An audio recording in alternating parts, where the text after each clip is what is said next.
আসসালামু আলাইকুম দর্শক বন্ধুরা, কেমন আছেন সবাই? দেশ এবং দেশের বাইরে যে যেখান থেকে এই মুহূর্তে দেখছেন সকলকে স্বাগত জানাচ্ছি আমাদের নতুন আরেকটি পর্বে।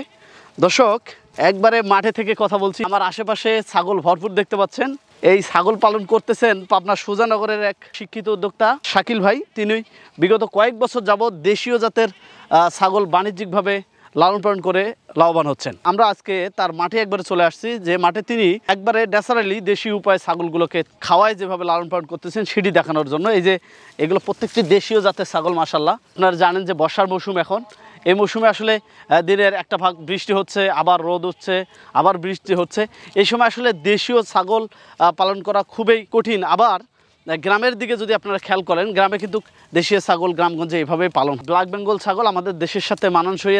এরা যে কোনো পরিবেশে যে কোনো পরিস্থিতিতে নিজেকে মানানসই করে নিতে পারে। মাঠে এখন বৃষ্টির পানি হয়েছে, পানির মধ্যেও নেমে তারা প্রচুর পরিমাণে ঘাস খাচ্ছে। তার মানে এর যে দেশীয় যে একটা ভাব তার মাঝে, সেটি কিন্তু আমরা দেখতে পাচ্ছি। এটি করে অনেক উদ্যোক্তারা লাভবান হচ্ছেন। তাদের মধ্যে একজন শিক্ষিত উদ্যোক্তা শাকিল ভাই। তিনি এখন শিক্ষিত হলেও কিন্তু তাকে একটু রাখাল রূপে তাকে দেখা যাচ্ছে। এই ছাগলকে তিনি নিজেই মাঠে নিয়ে আসেন, খাওয়ান, এগুলোকে দেখাশোনা করতেছেন, এখান থেকে বাচ্চা উৎপাদন করতেছেন।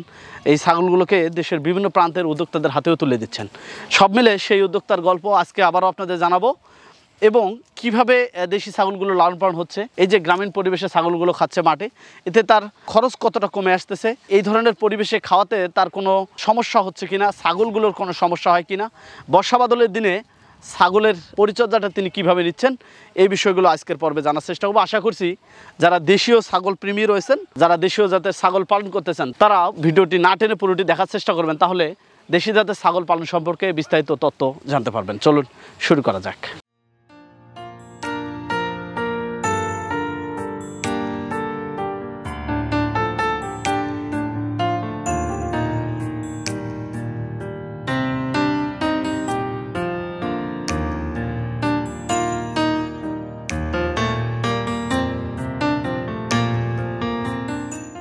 শাকিল ভাই, আসসালামু আলাইকুম। ওয়ালাইকুম আসসালাম ভাই, কেমন আছেন ভাই? আলহামদুলিল্লাহ, ভালো আছেন আপনি? আলহামদুলিল্লাহ ভালো। আজকে আপনাকে কি বলে সম্বন্ধ করব, রাখাল বালক নাকি? রাখালরা যখন ছাগল চলাইতো মানুষ তাদেরকে অন্যভাবে দেখতো, কিন্তু এখন আমরা শিক্ষিত উদ্যোক্তাদের মাঝে এই প্রভাবটা দেখতে পাচ্ছি, যেটি আপনার মাঝেও। আপনি তো বিশাল ব্যবসা আপনার রয়েছে, বিশেষ করে হাঁস মুরগির বিজনেস করেন, পরে এই যে ছাগল পালন, সেটাকে আবার এই যে গ্রামীণ পরিবেশে একটু আমাদের যদি জানান এই বিষয়গুলো। আমি একটা গ্রামের ছেলে, পড়ালেখা শহরেই করছি আলহামদুলিল্লাহ। আমাদের হাঁস এবং মুরগির পাশাপাশি আমি এই যে আমাদের যে দেশীয় যে জাতটা, ব্ল্যাক বেঙ্গল ছাগলটা তো আসলে বিলুপ্তির পথে বললেই চলে। জি জি, আসলে ক্রস করে জাতটাকে ধ্বংস করে দেওয়া হচ্ছে আর কি। আমি অরিজিনাল ব্ল্যাক বেঙ্গলটা নিয়ে কাজ করি আর কি আলহামদুলিল্লাহ। হাঁস এবং মুরগির পাশাপাশি আর কি দেশীয় ছাগল তো যে কোনো পরিবেশে এটাকে লালন পালন করা যাচ্ছে। একটু আগে কিন্তু প্রচুর বৃষ্টি হয়েছে, যেখানে দাঁড়ায় আছে দেখেন পানি, কিন্তু এখানে এখন আমি তো খালি পেয়ে চলে আসছি। ছাগল দেখেন খুবই খাচ্ছে। দেখেন বাংলাদেশের যে আবহাওয়াটা, এই ওয়েদারের সাথে কিন্তু আমাদের ব্ল্যাক বেঙ্গল ছাগলটা একদম মিশে গেছে। আপনার শীতের সময় সমস্যা হয় না, বর্ষার সময় সমস্যা নাই, আপনার গরমের সময় সমস্যা নাই, আবার যে বৃষ্টি বাদলের সময় অতটা প্রবলেম কিন্তু হচ্ছে না। খাদ্যের দাম বাড়ার পরে পোল্ট্রি ব্যবসায়ীদের মাঝে একটা প্রভাব পড়েছে, আপনার মাঝে কতটা প্রভাব পড়েছে? এদের কতটা ভালো আছে? খাদ্যের দাম বাড়ার ফলে তো আমার পোল্ট্রি সেক্টরটা একটু নরমাল হয়ে গেছে আসলে, যেহেতু আমাদের 30-40 হাজার হাঁস মুরগি সবসময় থাকে, যে আপনি জানেন। অনেকেই আছে দেখা যাচ্ছে যে 100টা মুরগি পালতেছে বা হাঁস পালতেছে, যে খরচ হয় এই খরচ দিয়ে কিন্তু চাইলে 100টা দেশি ছাগল পালা যায়। খাবারের দাম যতই বাড়ুক, আমাদের যে ছাগলটার উপর কিন্তু ওইভাবে প্রভাব পড়বে না। কেন পড়বে না? একদম প্রাকৃতিকভাবে এগুলোকে খাওয়াচ্ছি। যদি আপনার চরণভূমি নাও থাকে, আপনার ঘাস কেটে দিলেই কিন্তু খাচ্ছে। ঘাস উৎপাদন কিন্তু খরচ অতটা না। যেহেতু দেশিতে আসছেন, কত বছর থেকে এটা? 4 বছর এটা চলছে আর কি। এটা তো খুব সুন্দর একটা ছাগল। আমাদের আলহামদুলিল্লাহ এর মাথায় কি এটা হচ্ছে মেহেদি দেওয়া হয়েছে একটু, তাই সাদা দাগ ছিল। আমরা যদি দেশি জাতের ছাগলগুলোর বৈশিষ্ট্য খেয়াল করি, এরা কি একটু দেখতে নাদুস নুদুস? ব্ল্যাক বেঙ্গল ছাগলটা এমনি নাদুস নুদুস হয়, মোটা তাজা হয় আর কি। ওটা হাড্ডি হয় না আর কি। ক্রস ছাগল বা অন্য জাতের ছাগলগুলো আছে, 2-1 বার বাচ্চা দিলে হাড্ডি হয়ে যায়। দেখেন এটা কিন্তু 3-4 বার বাচ্চা দিলে অত শুকনা হয় না, দেখেন সব মোটা তাজা থাকে। মাঠটা আপনারই? হ্যাঁ, এটা আমাদের নিজস্ব। এখানে ছেড়ে দিয়ে রাখি, আর বাইরে অনেক আরো আশেপাশে অনেক জায়গা আছে, ছেড়ে দিয়ে রাখা যায়। আর যখন ফসল এখানে হয় তখন আমরা আমাদের মাঠ থেকে ঘাস নিয়ে ঘাসগুলো দিই শুধু। এটাতে ঘাস লাগাই দিয়েছিলাম না? হ্যাঁ, এখানে ঘাস লাগাইছিলাম। এটা বর্ষার পানি এসে আবার চলে গেছে, এখানে আমরা আবার খাওয়াচ্ছি। দেখাশোনা কি নিজে করেন? আমার তো অনেকগুলা খামার, হাঁস এবং মুরগির, ওখানে সময় দিই, এখানে নিজে একটু সময় দিই। আসলে কোনো কাজই তো ছোট না। ভাইকে দেখলাম আর কি। হ্যাঁ, আমার ছোট ভাই আছে, আবার দুইটা লোক আছে, ওরা দেখাশোনা করে। আমার এখানে কিছু সময় দিই, কারণ এইসব জিনিস তো আসলে নিজে একটু দেখাশোনা না করলে হয় না। কতগুলো ছাগল এখন এখানে? আমাদের প্রায় 250-200 মতো আছে। আসলে ব্ল্যাক বেঙ্গল ছাগল অরিজিনালটা অ্যাভেলেবল পাওয়া যায় না। আমরা বিভিন্ন সোর্সের মাধ্যমে এগুলো আমরা সংগ্রহ করি। খামার উপযোগী যে ছাগলগুলো 2 দাঁত 4 দাঁত 6 দাঁত, এই ছাগলগুলো আমরা সংগ্রহ করি। সংগ্রহ করে আমরা এগুলোকে কোয়ারেন্টাইন করি। কোয়ারেন্টাইন করে, যেহেতু এগুলো বিভিন্ন জায়গা থেকে সংগ্রহ করা, ভ্যাকসিনেশন কোনোটা করা আছে, কোনোটা করা নাই। গ্রামের লোকজন তো আসলে ভ্যাকসিনেশনও বোঝে না, কৃমির ডোজ কিভাবে করতে হয় বোঝে না, এরকম কোনো কিছু ধারণা খুবই কম। তখন আমরা এগুলা কোয়ারেন্টাইন করার পরে কৃমির ডোজ করি। কৃমির ডোজ করার পরে কিছুদিনের মধ্যে আমরা পিপিআর ভ্যাকসিনটা কমপ্লিট করে দিই। ভ্যাকসিনগুলো যদি দেওয়া থাকে ঠিকমতো, কৃমির ডোজগুলো ঠিক মতন দেওয়া হয়, পরিচর্যাগুলো একটু ভালো হয়, বাসস্থানটা ভালো হয়, রোগবালাই খুবই কম হয়, পিপিআরটা ধরার সম্ভাবনা খুবই কম।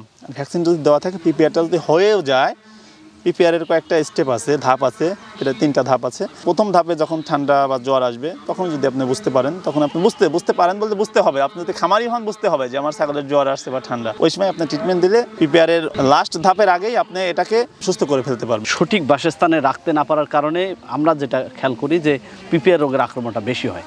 অর্থাৎ ছাগল পালনের ক্ষেত্রে ঘর বা শেডটা খুবই দরকার। অবশ্যই। কেমন বাসস্থানে রাখতে হবে বা ঘরটা কেমন হওয়া দরকার একটু যদি বলেন। ছাগলের জন্য মাচা পদ্ধতিতে ঘর করা সবচেয়ে উত্তম, ভালো হয়। মাচা পদ্ধতিতে ঘরটা 3 থেকে 4 ফিট উঁচু করতে হবে, যাতে অ্যামোনিয়া গ্যাসটা যাতে সহজে উঠতে না পারে এবং নিচে পরিষ্কার করার সুবিধা হয়। যাদের ছোট খামার, হয়তো ব্যয়বহুল, মাচা তো একটু ব্যয়বহুল, যারা অল্প ছাগল রাখবে, ফ্লোরের উপর করে, তাদের পরামর্শ দিয়ে যে ভাই আপনার ওই অল্প টাকার মধ্যে ওই ছোট চৌকির মতো আধা হাত উঁচু এরকম ফাঁকা করে মাচার মতন করে নিয়ে 5 ফিট বাই 8 ফিট এরকম করে বানায় নিলে অল্প খরচের মধ্যে ভালো হয়। বিক্রি হয় কিভাবে?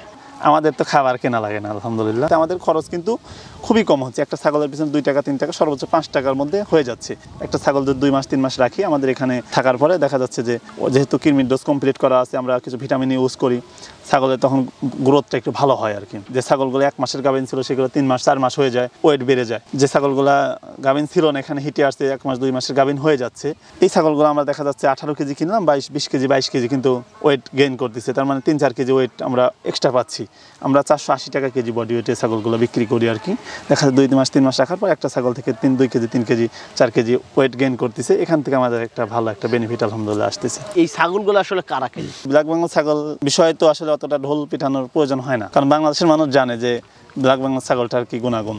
কারণ ব্ল্যাক বেঙ্গল ছাগলটা বাচ্চা উৎপাদনের জন্য বিখ্যাত একটা ছাগল। এটা কিন্তু আপনার 6 থেকে 7 মাসে হিটে আসে, যেখানে ক্রস বা উন্নত জাত 16 থেকে 18 মাসে আসে। 16 থেকে 18 মাসে ব্ল্যাক বেঙ্গল ছাগল 2 বার বাচ্চা দেয়। 18 মাসের মধ্যে উন্নত জাত বা ক্রস জাত প্রথম হিটে আসবে। 2 বছর বয়সে প্রথমবার বাচ্চা দেবে, আর 2 বছরে 3 বার বাচ্চা দেবে আমাদের ব্ল্যাক বেঙ্গল ছাগল। তাইলে আপনি ক্রস জাত থেকে প্রথমবার 1টা বা 2টা পাবেন, সর্বোচ্চ 2টা পাবেন, 1টা পাওয়ার সম্ভাবনা বেশি। 2টাই যদি পান, ব্ল্যাক বেঙ্গল ছাগলে 3 বারে মিনিমাম 8টা বাচ্চা আপনি পাবেন, মিনিমাম 8টা বাচ্চা পাওয়া যাবে। আর ওইখানে আপনার ক্রসটা দেবে হচ্ছে 1টা বা 2টা। তাহলে অবশ্যই এখানে অন্য জাত থেকে ব্ল্যাক বেঙ্গলে প্রফিটটা বেশি করা সম্ভব। নিজের জমি থাকে বা ঘাস লাগাই খাইতে পারেন, 2-3 টাকার বেশি 5 টাকার বেশি ঘাস খাইতে পারবে না। তাহলে 5 টাকা খরচ হলে একটা ছাগলের মাসে আপনার খরচ যাবে 180 টাকা বা 200 টাকা। তা বছরে একটা ছাগলে আপনার খরচ যাবে কত 2500 টাকার মতো, প্রায় 3000 টাকারই ধরলাম। একটা ছাগল আপনাকে বছরে তো মিনিমাম 4 থেকে 5টা বাচ্চা দেবে ব্ল্যাক বেঙ্গল ছাগল। তা প্রফিটটা হবে না কেন? অবশ্যই হবে। আর যে খামারিরা আমাদের কাছ থেকে নিচ্ছে আলহামদুলিল্লাহ তাদের রেজাল্ট ভালো। যারা এই বিষয়ে বোঝে ব্ল্যাক বেঙ্গল ছাগল বিষয়ে, তারাই আমাদের খোঁজে। শাকিল ভাইয়ের কাছে অরিজিনাল জাতটা পাওয়া যায়। বাংলাদেশের যে কোনো জেলাতে আমরা এগুলো পৌঁছায় দিতে পারি। যারা 5টা 10টা নেয় তাদের বাসের মাধ্যমে 200 টাকা পিস আমরা ভাড়া নিই, যে কোনো জেলায় আমরা পৌঁছায় দিতে পারি। আর যারা 20টা 30টা 50টা নেয় তারা পিক আপ নিয়ে আসে। পিক আপ যদি নাও নিয়ে আসে আমরা এখান থেকে সিস্টেমও করে দিই, পিক আপ ভাড়া করে দিই আমরা। যে ছাগলগুলো আপনি এখানে লালন পালন করতেছেন 2-3 মাস রেখে বিক্রি করে দেন, আপনার প্রফিটটা কি আসলে কতটা প্রফিট করা সম্ভব হয় এটাতে? আমাদের যেটা থাকে সেটা হচ্ছে আমরা খাবার খরচটা কমাই। আমাদের যেটা মূল প্রফিটের জায়গাটা, আমরা খাবার খরচটা কমাই। 3 মাসে কিন্তু আমাদের যদি শুধু দানাদার খাবার খাওয়াই তাও 4 কেজি ওয়েট গেইন করবে, আর যদি আমরা এমনি যে খাবার খাওয়াচ্ছি তাও মিনিমাম 3 কেজি গেইন করবে। এখন দানাদার খাবার খাওয়ালে ডেলি কিন্তু 30 টাকা খাবার চলে যাবে। একটা ছাগলকে যদি আমি আধা কেজি বা 600-700 গ্রামও খাওয়াই, 30 টাকা চলে যাবে। 30 টাকা হলে মাসে কিন্তু 1000 চলে যাবে। তাহলে 3 মাসে 3000 টাকা চলে যাবে। আর এখানে কিন্তু আমরা এই যে 3 মাসে আমরা ওয়েট 3 থেকে 4 কেজি গেইন করতেছি, কিন্তু আমরা দানাদার খাবার দিই না, ঘাসের মাধ্যমে। প্রাকৃতিক খাবারের উপরে, এতে আমাদের খরচ যাচ্ছে কিন্তু 3 মাসে মাত্র 2 থেকে 300 টাকা একটা ছাগলের পিছনে। 2 থেকে 300 টাকা আমাদের খরচ যাচ্ছে এদের এই 3 মাসে পরিচর্যা বাবদ, বা লেবার দিয়ে সর্বোচ্চ 500 টাকা এরকম। তা আমরা কিন্তু এখানে যদি 4 কেজি গেইন করতে পারি, 4 কেজির তো কিন্তু 1800 টাকা বা 2000 টাকা কিন্তু করতে পারছি। একটা ছাগল আমাদের 1 থেকে 1500 টাকা আলহামদুলিল্লাহ আমরা 2-3 মাস রাখার প্রফিট আলহামদুলিল্লাহ সব খরচ খরচা বাদে থাকে। আমাদের দেশের কৃষি অর্থনীতিতে এর মাংস, চামড়া যে গুরুত্বটি রয়েছে, ব্ল্যাক বেঙ্গল ছাগলের অর্থনৈতিক গুরুত্বটা আপনি কতটা দেখতে পাচ্ছেন? কৃষি উদ্যোক্তাদের উদ্দেশ্যে আপনার কি বলা থাকবে? আসলে দেখেন, ব্ল্যাক বেঙ্গল ছাগলটা কিন্তু আন্তর্জাতিকভাবে স্বীকৃত। এটার চামড়া কিন্তু আন্তর্জাতিকভাবে স্বীকৃত, উন্নত মানের এটার চামড়া, আর এটার মাংসটা কিন্তু উন্নত মানের আর কি। অন্য অন্য ছাগলের কিন্তু অনেকটা চর্বি হয়, এটা কিন্তু ওইভাবে চর্বিটা হয় না। এটা কিন্তু মাংস এবং চামড়া মানে আন্তর্জাতিকভাবে এটা স্বীকৃত। আর সরকার যে উদ্যোগগুলো নিচ্ছে, আসলে আমরা তো সরকারের মতো অত বড় পরিসরে করতে পারবো না, ক্ষুদ্র মেধায় ক্ষুদ্র প্রচেষ্টায় যতটুকু করা যায় চেষ্টা করতেছি যে এই জাতটা সরকার যেমন ছড়াই দিতে চাচ্ছে, আমরা চাচ্ছি এই জাতটা পুনরুদ্ধার করে আমরা সারা বাংলাদেশে ছড়াই দেওয়ার চেষ্টা করতেছি। আলহামদুলিল্লাহ 3 বছর যাবৎ কাজ করতেছি, এর মধ্যে আলহামদুলিল্লাহ বেশ কিছু পুরস্কারও পাইছি এই জাতটা নিয়ে কাজ করার জন্য। আলহামদুলিল্লাহ চেষ্টা করবো ইনশাল্লাহ ভবিষ্যতে এই জাতটা নিয়ে আরও ব্যাপক প্রসার ঘটানোর জন্য। খামারিদের সবসময় এটা বলি যে এই বিষয়ে একটু অভিজ্ঞতা অর্জন করে খামার করা উচিত। যদি কোনো 0% অভিজ্ঞতা নিয়ে যদি আপনি নামেন, যে কোনো জাতে আপনাকে যত ভালো জাতের ছাগল বা গরু যাই ধরা দেওয়া হোক, আপনি কিন্তু মানে লাভবান হইতে পারবেন না। মানে আপনি যদি ড্রাইভিং না জানেন, আপনাকে যত বড় ভালো বাসি দেওয়া হোক, গাড়ি দেওয়া হোক, আপনি কিন্তু অ্যাক্সিডেন্ট করবেন, এটাই স্বাভাবিক। আমি যেটা মনে করি কোনো কাজই ছোট না। হালাল যে কাজগুলো আছে আপনি ছোট মনে করেন, আসলে আপনি ভবিষ্যতে ভালো কিছু করতে পারবেন না। আপনার ছোট কাজ কোনগুলো? চুরি, ডাকাতি, হাতজানি, ছিনতাই, এগুলো খারাপ কাজ, এগুলা ছোট কাজ। আপনি যদি একটা বাদাম বিক্রেতা হন, আপনি সারাদিন ব্যবসা করতেছেন, 500 টাকা বিক্রি করলেন, 200 টাকা লাভ থাকলো, সারাদিন কষ্ট করলেন, ওটা আপনার হালাল টাকা, ওটা ছোট করে দেখা যাবে না। আমার কিন্তু আলহামদুলিল্লাহ হাঁস, মুরগি এবং ছাগলদের প্রায় 1200-র মতো উদ্যোক্তা তৈরি করছি। পরিশ্রম করেন, পরিশ্রম করলে অবশ্যই আল্লাহ তাআলা সফলতা দান করবে। বর্তমান বাংলাদেশের শিক্ষিত যে বেকার যুবকরা আছে, তারা কিন্তু অনেক অ্যাডভান্স, এগুলো যে সেক্টরটা আছে এটা কিন্তু তারা আধুনিকরণের মধ্যে নিয়ে আসছে। তারা কিন্তু দেখেন যে অনার্স কমপ্লিট করে, মাস্টার্স কমপ্লিট করে চাকরির পিছনে না ছুটে দেখা যাচ্ছে যে তাদের চিন্তাভাবনা এরকম যে অশিক্ষিত লোকজন, এই বিষয়ে অভিজ্ঞতা নাই, বিষয়ে কতটা ধারণা নাই, তারা যদি পারে, তা আমরা শিক্ষিত হয়ে আমরা এখন আধুনিক টেকনোলজি ব্যবহার করে তো আমরা ভালো কিছু করতে পারি। তারা কিন্তু দেখা যাচ্ছে যে চাকরির পিছনে না ঘুরে তারা কিন্তু এখন চলে আসছে। আগে যতটুকু উৎপাদন হতো দেশে, তার থেকে কিন্তু এখন অনেক বেশি উৎপাদন হচ্ছে, মাংসের চাহিদাটা পূরণ করা সম্ভব হচ্ছে সহজেই। শাকিল ভাই, আপনাকে অসংখ্য ধন্যবাদ আমাদের মূল্যবান সময় দেওয়ার জন্য। আপনার সুন্দর উদ্যোগ দেখে আমাকে ভালো লেগেছে। আমি আশা করি আগামীতে এটি ব্যাপক পরিসরে করবেন এবং এখানে আরও মানুষের কর্মসংস্থান সুযোগ সৃষ্টি হবে। এই আশাবাদ ব্যক্ত রেখে বিদায় নিচ্ছি। আসসালামু আলাইকুম। ওয়ালাইকুম আসসালাম ওয়া রাহমাতুল্লাহ। দর্শক, আমরা কথা বলছি উদ্যোক্তা শাকিল ভাইয়ের সঙ্গে। তিনি তার কর্মসংস্থানটাকে একটু ভিন্নভাবে চিন্তা করে দেশীয় জাতের ছাগল সংগ্রহ করে মোটা তাজা করে সেগুলোকে বিভিন্ন উদ্যোক্তাদের হাতে তুলে দিয়ে নিজে লাভবান হচ্ছেন।